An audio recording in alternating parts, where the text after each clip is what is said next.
ہمارے چراغ اسی وقت روشن ہو سکتے ہیں جب خدا کا روح ہماری زندگیوں میں کام کرتا ہے۔ آمین۔ اگر خدا کے روح کا تیل نہیں ہے تو ہم کبھی بھی روشن نہیں ہو سکتے، اور چراغ جو ہے وہ بے معنی ہوتا ہے، اس کا کوئی فائدہ نہیں ہوتا۔ انسان کا ضمیر ایک ایسا وسیلہ ہے جو خدا کے روح کو حاصل کر سکتا ہے تاکہ ہم روشن ہو جائیں اور اس دنیا کے لیے نور ٹھہریں۔ اور یہ کہاں ان کی ذمہ داری تھی کہ وہ اس بات کو یقینی بنائیں کہ اس میں تیل ہو، اس کے جو گل ہیں، بتیاں ہیں، اس کی کانٹ تراش ہو تاکہ کسی طور سے چراغ بجھنے نہ پائے۔ یہ میری اور آپ کی بھی ذمہ داری ہے کہ ہم چراغ کی کانٹ چھانٹ کرتے رہیں، اس کے تیل کا خیال رکھیں، کسی طور سے کوئی ایسی رکاوٹ کو مشکل تو نہیں کہ ہمارا چراغ دان بجھ جائیں۔ ہمیں اپنے چراغوں کو روشن رکھنا ہے۔ ہم اپنی زندگیوں کے تعلق سے کیا کر سکتے ہیں؟ اور ہمیں اپنی جانوں کو بیدار رکھنا ہے، اپنی روحوں کو روشن رکھنا ہے۔ آمین۔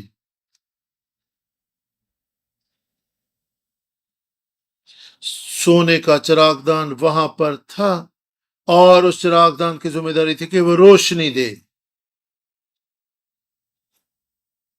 اور روٹیوں کی جو میز تھی اس کے سامنے یہ چراغ دان پڑا ہوا تھا تاکہ چراغ کی روشنی جو ہے وہ نظر کی روٹیوں پر پڑتی رہے،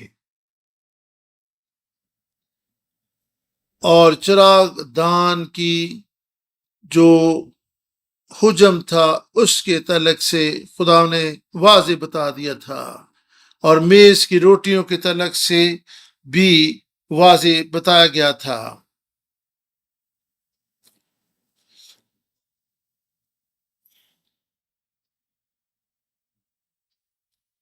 یہ روٹیوں کی میز ہے، اور اس کے اوپر روٹیاں اس طریقے سے ڈھیر لگا کر رکھی جاتی تھیں، اور بائبل مقدس میں اس روٹی کو پکانے کے تعلق سے بھی ہدایت دی گئی تھی، اور کتنا آٹا لینا ہے، کتنا اس میں تیل، اور ساری چیزیں تفصیل سے بیان کی گئی ہیں۔ اور یہ ایسے نہیں کہ آپ ایسے ہی آٹا پکڑ کے روٹیاں بنا لیں، ساری ہدایت خدا ان کی طرف سے دی گئی تھی،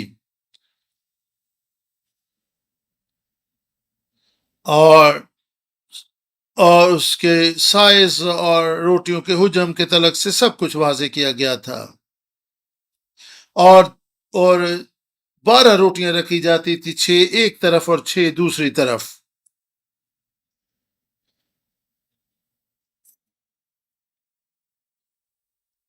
اور پھر ہر سبت کے دن کاہن نئی روٹیاں وہاں پر لا رکھتا تھا، اور پرانی روٹیاں وہاں سے اٹھا لی جاتی تھی، اور ہر اتوار پاسبان جو ہے خدا کا تازہ کلام، تازہ روٹی کلیسیا کے پاس لے کر آتے ہیں، اور یہ تازہ خدا کا کلام جو ہے یہ روٹی کی مانند ہے۔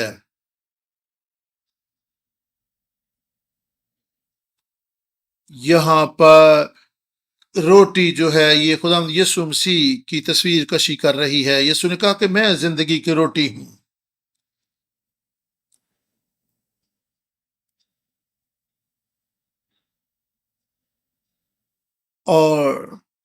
اور خدا نے کہا تھا کہ روٹیاں جو ہیں وہ مسلسل میز پر رکھی جائیں، اور اس کا مطلب یہ ہے کہ خدا کا کلام مسلسل ہمیں تقویت دیتا رہے، یہ ہماری زندگی کا حصہ بنتا رہے۔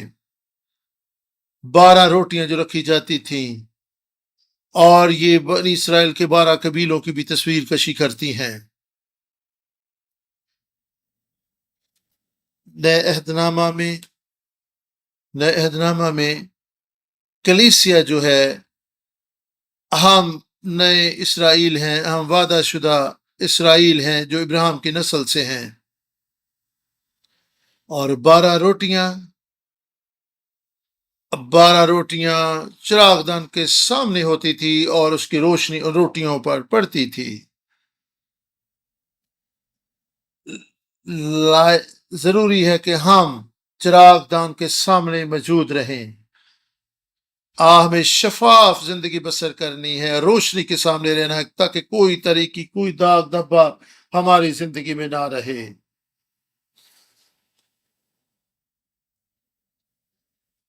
گنتی چھٹا باب 5 اور 6 آیت کو ہم پڑھیں گے، اور یہ پرانے عہد نامہ میں کلمات برکات ہیں، اور کاہن جو تھا اس طریقے سے بنی اسرائیل کو برکت دیتا تھا۔ گنتی 6 باب 24، 25 اور 26 آیت۔ خداوند تجھے برکت دے اور تجھے محفوظ رکھے، خداوند اپنا چہرہ تجھ پر جلوہ گر فرمائے اور تجھ پر مہربان رہے، خداوند اپنا چہرہ تیری طرف متوجہ کرے اور تجھے سلامتی بخشے۔ اور پھر بخور کی قربان گاہ تھی۔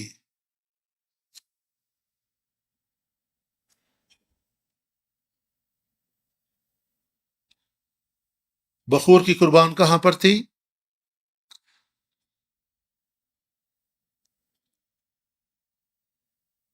پاک ترین اور پاک مقام کے درمیان جو پردہ تھا اس کے سامنے بخور کی قربان گاہ تھی۔ اس تصویر میں بھی ہم دیکھ سکتے ہیں کہ بخور کی قربان گاہ کہاں پر تھی، اور یہ بخور کی قربان گاہ کی تصویر آپ کو دکھائی جا رہی ہے، اور یہ قربان گاہ تھی اور اس کے اوپر بخور دان تھا،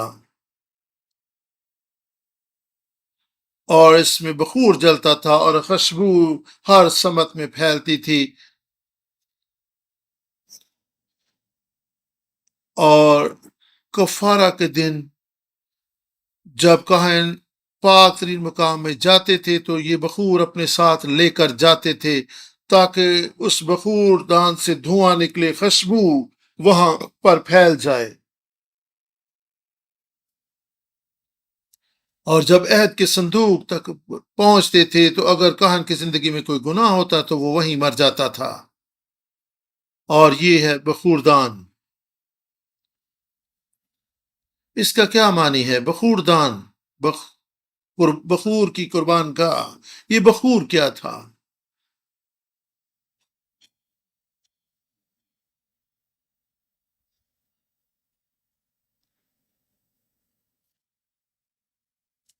مکاشفہ 5 باب اور اس کی 8ویں آیت کو ہم پڑھیں گے۔ مکاشفہ 5:8 میں لکھا ہے، اور خدا کے کلام میں اس طرح سے، اور جب اس نے کتاب لے لی تو وہ چاروں جاندار اور 24 بزرگ اس برا کے سامنے گر پڑے، اور ہر ایک کے ہاتھ میں بربت رود سے بھرے ہوئے سونے کے پیالے تھے۔ یہ مقدسوں کی دعائیں ہیں، آمین۔ اور بخور سے جو دھواں اٹھتا تھا یہ گویا دعا کی علامت ہوتا تھا۔ ایک سوال ہے آپ کے لیے،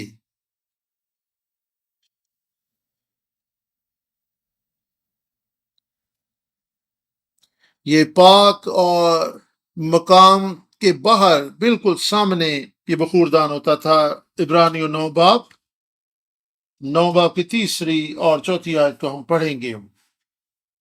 عبرانیوں 9 باب 3 اور 4 آیت میں خدا کے کلام میں اس طرح سے لکھا ہے، اور دوسرے پردہ کے پیچھے وہ خیمہ تھا جسے پاک ترین کہتے ہیں، اس میں سونے کا اود سوز اور چاروں طرف سونے سے منڈا ہوا عہد کا صندوق تھا، اس میں من سے بھرا ہوا ایک سونے کا مرتبان اور پھولا پھلا ہوا ہارون کا عصا اور عہد کی تختیاں تھیں، آمین۔ اس آیت میں کیا کوئی خرابی نظر آتی ہے؟ اس آیت میں کوئی چیز مختلف ہے؟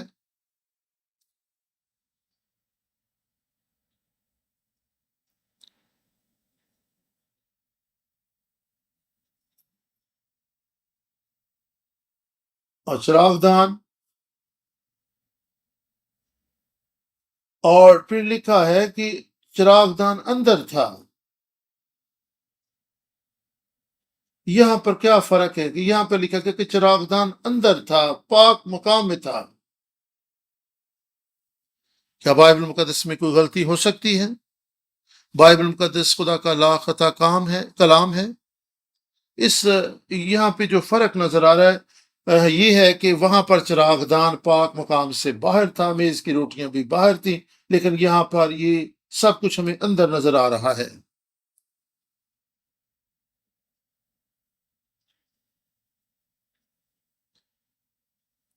اور مسیح کے مرنے کے بعد یہاں پر، اور پھر جب مسیح نے جان دی تو پردہ پھٹ گیا اور پاک ترین مقام میں جانے کی راہ پیدا ہو گئی۔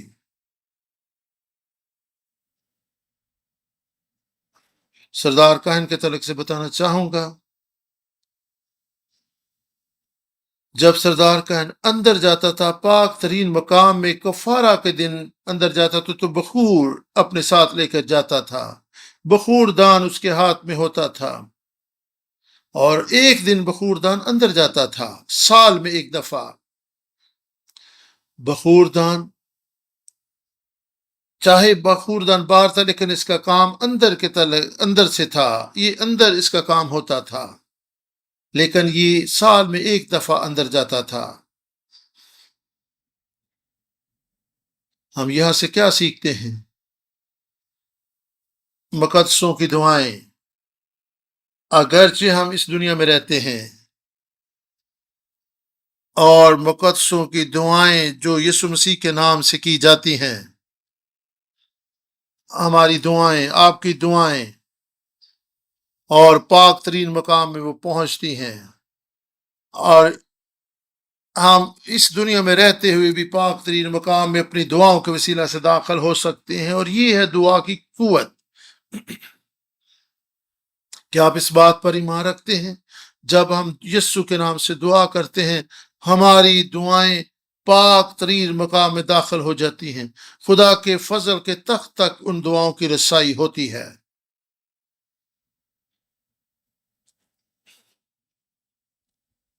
اس کا مطلب ہے کہ ہم پاک ترین مقام میں داخل ہوں گے۔ یہاں پر دعا کی قوت اور قدرت ہمیں نظر آتی ہے۔ ہم زمین پر ہوتے ہوئے بھی دعا کریں تو وہ آسمانوں تک پہنچتی ہیں، خدا کے فضل تک پہنچتی ہیں۔ اس لیے ہمت نہ ہاریں، دعا کرنے میں جاں فشانی کریں، ثابت قدم رہیں۔